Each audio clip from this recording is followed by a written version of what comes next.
নমস্কাৰ সকলোকে স্বাগতম জনাইছো এছএমইজ স্কুল নামৰ এই চেনেলটিলৈ। আজি তোমালোকৰ পলিটিকেল সায়েন্সৰ আন্তঃৰাষ্ট্ৰীয় ৰাজনীতিত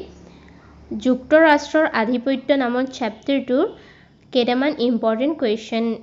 লৈ আহিছো।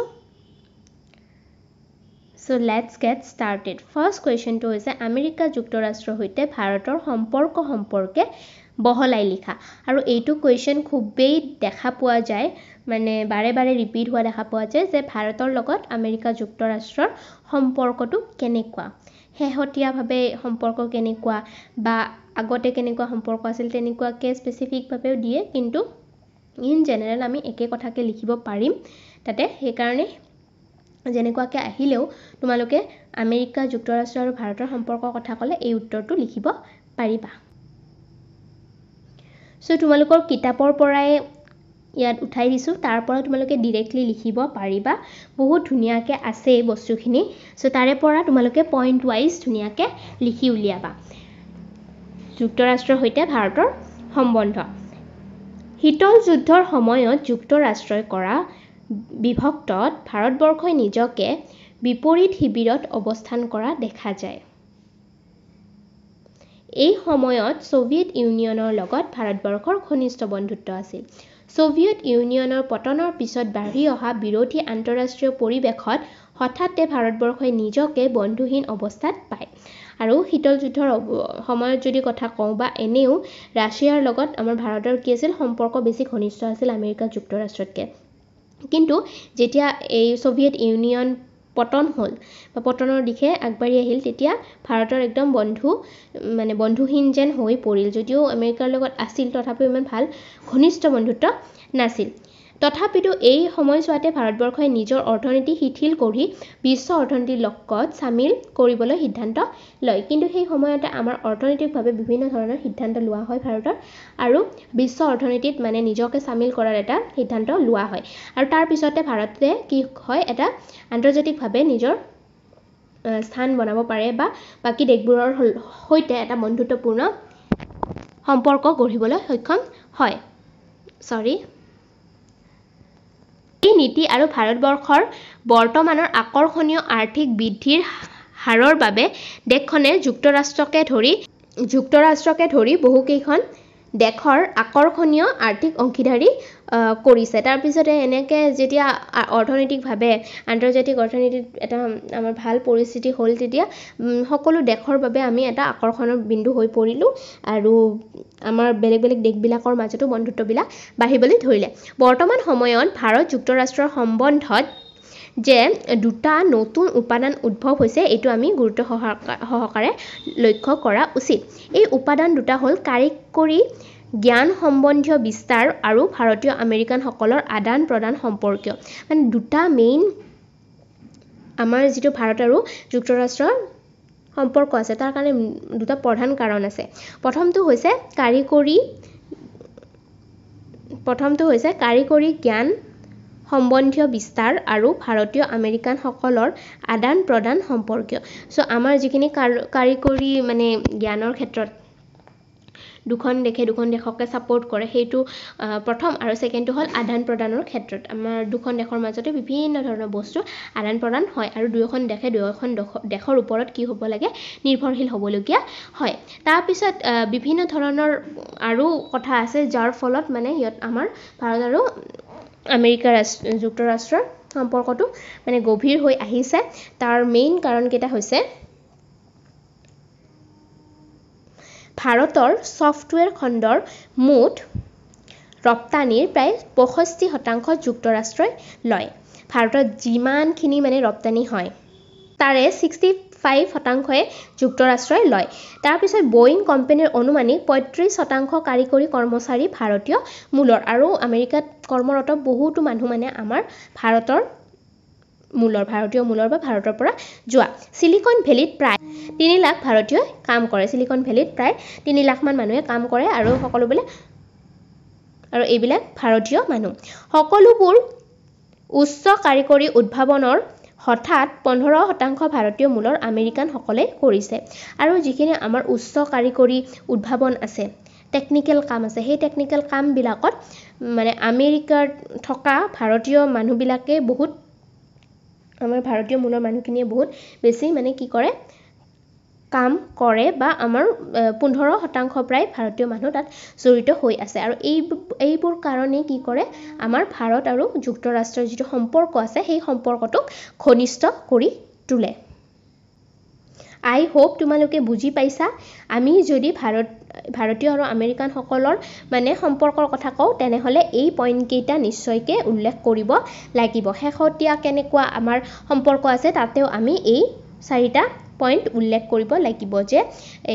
যিখিনি আদান প্ৰদানৰ কথা আছে মেইনলি আৰু ভাৰতীয় মূলৰ যিখিনি মানুহ ইয়াত জড়িত হৈ আছে তাৰ কাৰণে আমাৰ সম্পৰ্কটো বেছি ঘনিষ্ঠ হৈ আহিছে আগতকৈ আৰু বিভিন্ন ক্ষেত্ৰত দুয়োখন দেশৰ ওপৰত কি হ'বলগীয়া হয় নিৰ্ভৰশীল হ'বলগীয়া হয় সো এইবিলাক পইণ্টছ লিখিলেই হ'ব আমাৰ প্ৰশ্নটো আছিল যুক্তৰাষ্ট্ৰৰ সৈতে ভাৰতৰ সম্পৰ্ক তো প্ৰথমে তোমালোকে অকমান ইয়াতে কিতাপত যেনেকৈ আছে ধুনীয়াকৈ ইন্ট্ৰডাকশ্যন দিবা ইন্ট্ৰডাকশ্যন দি পেলাই তাৰপিছত এই কথাখিনি উল্লেখ কৰিলে হৈ যাব কাৰিকৰী জ্ঞান সম্বন্ধীয় বিস্তাৰ আৰু ভাৰতীয় আমেৰিকান সকলৰ আদান প্ৰদান এই দুটা মেইন পইণ্ট আৰু তাৰ ভিতৰত থকা চাৰিটা পইণ্ট তোমালোকে উল্লেখ কৰি দিবা এতিয়া আমি আহিছোঁ নেক্সট কুৱেশ্যনটোলৈ নেক্সট কুৱেশ্যনটো হৈছে আমেৰিকা যুক্তৰাষ্ট্ৰৰ আধিপত্যৰ সীমাবদ্ধতাৰ বিষয়ে উল্লেখ কৰে যদিও আমাৰ আমেৰিকা যুক্তৰাষ্ট্ৰই একক আধিপত্য কৰিবলৈ সক্ষম হৈছিল তথাপিও তেওঁলোকৰ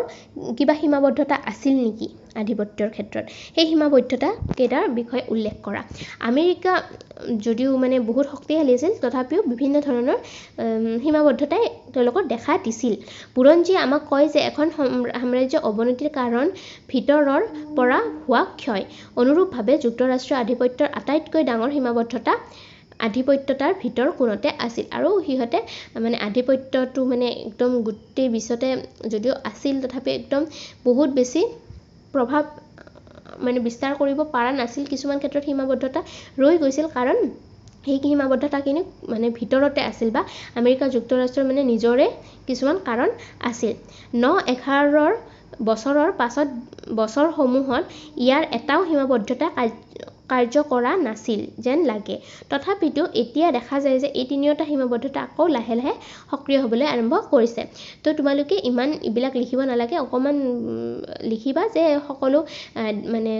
সকলো আধিপত্যতাৰ ক্ষেত্ৰতে বিভিন্ন ধৰণৰ সীমাবদ্ধতা দেখা দিয়া যায় আৰু তেনেকে আমেৰিকা যুক্তৰাষ্ট্ৰৰ তিনিটা সীমাবদ্ধতা আছিল প্ৰথম সীমাবদ্ধতাটো হৈছে যুক্তৰাষ্ট্ৰীয় ৰাজ্যত আইনৰ গাঁথনি আইনৰ যিটো গাঁথনি আছে তাৰ ফলত বিভিন্ন ধৰণৰ প্ৰব্লেমছে দেখা দিছিল চৰকাৰৰ তিনিটা বিভাগৰ মাজৰ ক্ষমতা বিভাজন ব্যৱস্থাই কাৰ্যনিৰ্বাহক বিভাগে অদমনীয় আৰু অপৰিমিত সামৰিক ক্ষমতা প্ৰয়োগত গুৰুতৰ বাধা দিছে বিভিন্ন ক্ষেত্ৰত যিখিনি মানে আমাৰ আমেৰিকা যুক্তৰাষ্ট্ৰৰ আইনৰ যিখিনি গাঁথনি আছে সেইখিনি বিভিন্ন ক্ষেত্ৰত সামৰিক ক্ষমতাবিলাক প্ৰয়োগ কৰোঁতে বাধাৰ সৃষ্টি কৰে দ্বিতীয় সীমাবদ্ধতাটো হৈছে যুক্তৰাষ্ট্ৰীয় শক্তি ঘৰুৱা প্ৰাকৃতিক আৰু ই আমেৰিকান সমাজৰ খোলা প্ৰকৃতিৰ পৰা উৎপত্তি হৈছে যদিও বা সময়ে সময়ে যুক্তৰাষ্ট্ৰৰ ঘৰুৱা জনসাধাৰণৰ মতামতৰ ওপৰত নিৰ্দিষ্ট অবিকল নিশ্চয়তা আমেৰিকান জনপ্ৰচাৰে প্ৰচাৰ যোগে আৰোপ কৰে বা সহায় কৰে তথাপিতো আমেৰিকান ৰাজনৈতিক সংস্কাৰ অভিপ্ৰায় আৰু কৌশলৰ শাসন সম্বন্ধে গভীৰ অবিশ্বাস আছে এই উপাদান দীৰ্ঘ দিনত যুক্তৰাষ্ট্ৰৰ সমুদ্ৰৰ সিপাৰৰ সামৰিক অভিযানত এটা বৃহৎ সীমাবদ্ধতা আনি দিছিল সো যিখিনি জনসাধাৰণ আছে সেই জনসাধাৰণখিনি বা যুক্তৰাষ্ট্ৰৰ যিখিনি ঘৰুৱা মানে এটা সমাজৰ যিটো প্ৰকৃতি আছে খোলা সমাজৰ প্ৰকৃতি সেইটোৰ ফলতো তাৰ মানে বিভিন্ন ধৰণৰ সীমাবদ্ধতা আহি যায় বুলি উল্লেখ কৰা হৈছে তাৰ পিছত তৃতীয় সীমাবদ্ধতাটো হৈছে বৰ্তমান আন্তঃৰাষ্ট্ৰীয় ব্যৱস্থাত এটা মাত্ৰ সংগঠন আছে যিয়ে বোধ কৰোঁ যুক্তৰাষ্ট্ৰীয় শক্তি প্ৰয়োগত সাম্য কৰিব পাৰে সেইটোৱে হ'ল নৰ্থ আটলান্টিক ট্ৰিটি অৰ্গেনাইজেশ্যন নাটো তো নাটোত যেহেতু মানে যুক্তৰাষ্ট্ৰ নাটোৰ অন্তৰ্গত আৰু ইয়াৰ নাটোয়েও মানে বিভিন্ন ধৰণৰ সীমাবদ্ধতা আনি দিছে আমেৰিকাৰ আধিপত্যৰ ক্ষেত্ৰত যুক্তৰাষ্ট্ৰৰ দেখা দেখিকৈ গণতান্ত্ৰিক মিত্ৰতা ধৰি ৰখাত পৰ্যাপ্ত স্বাৰ্থ আছে কাৰণ ই বাণিজ্যিক অৰ্থনীতি জীয়াই ৰাখিব আৰু সেইকাৰণে তেওঁলোকৰ যুক্তৰাষ্ট্ৰৰ মিত্ৰসকলে যুক্তৰাষ্ট্ৰীয় আধিপত্য প্ৰয়োগ কৰাত সৈমান কৰিব পৰাটো সম্ভৱ আৰু